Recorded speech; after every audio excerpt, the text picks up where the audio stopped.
আরজিকরের প্রাক্তন অধ্যক্ষ সন্দীপ ঘোষের বিরুদ্ধে একাধিক অভিযোগ প্রাক্তন ডেপুটি সুপার আক্তার আলীর।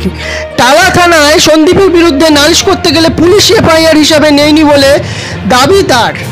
পুলিশ শুধুমাত্র লিখিত অভিযোগ জমা নিয়েছে বলে জানিয়েছেন তিনি। বুধবার হাইকোর্টের দ্বারস্থ হচ্ছেন আক্তার আলী। তিনি নিরাপত্তাহীনতায় ভুগছেন, আদালতের কাছে নিরাপত্তা চাইবেন বলেও জানিয়েছেন প্রাক্তন ডেপুটি।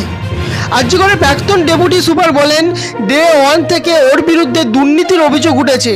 একসময় ছাত্ররা ওর বিরুদ্ধে কুকুরের মতো ছাত্ররা তাড়া করছিল।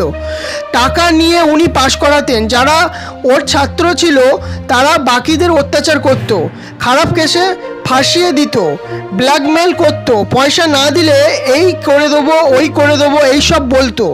একে সাসপেন্ড করে দ্রুত হেফাজতে নেওয়া। বিজেপি নেতা তথা আইনজীবী তরুণজ্যোতি তিওয়ারি বলেন, বায়ো ওয়েস্ট ম্যানেজমেন্ট অর্থাৎ ইঞ্জেকশনের সিরিঞ্জ, স্যালাইন বোতল বা অক্সিজেনের মাস্ক যেগুলো ফেলে দেওয়া হচ্ছে সেইগুলো তো নষ্ট করে দেওয়া কথা, সেইগুলো ফের সাধারণ মানুষের শরীরে ব্যবহার করা হচ্ছে। কতটা বিপজ্জনক!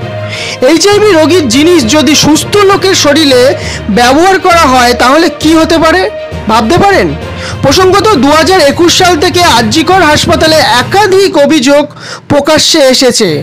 আর্থিক তছরূপ, ওষুধ, মেডিকেল সরঞ্জামের কালোবাজারির মতো গুরুতর অভিযোগ উঠেছে। সন্দীপ ঘোষ অধ্যক্ষ থাকাকালীন সেই তালিকা ক্রমেই চওড়া হয়েছে।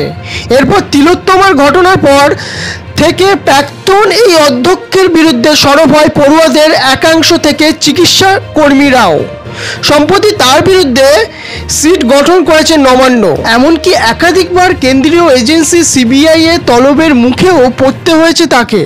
এই সবের মধ্যে প্রাক্তন ডেপুটি সুপার ফের হাইকোর্টে যাওয়ার আরও বিপাকে সন্দীপ বলেই মনে করছে অকিবহাল মহল।